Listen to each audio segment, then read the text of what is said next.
আমার আম্মু এখন নানি হয়েছে, তা আম্মু বলে এই বাচ্চাদের মারে না, বাচ্চাদের মারতে হয় না, বাচ্চারা ট্রমাটাইজ ফিল করবে, বাচ্চাদের ব্রেন নড়ে যাবে, বাচ্চাদের হাড় খুব নরম হয়, ভেঙে যেতে পারে।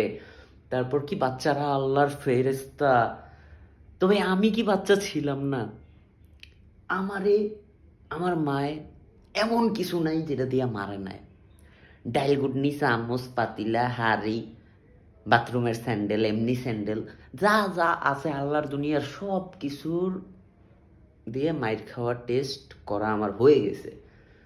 তো এখনকার জেনারেশনে এগুলো আবার চলে না। আমাদের সময় তো অনেক ছিল। এখন তো হচ্ছে বেবি অয়েল, বেবি সোপ দিয়ে বাচ্চাদের খুব সুন্দরভাবে উলুলুলুলুলে বাচ্চা ব্যথা না।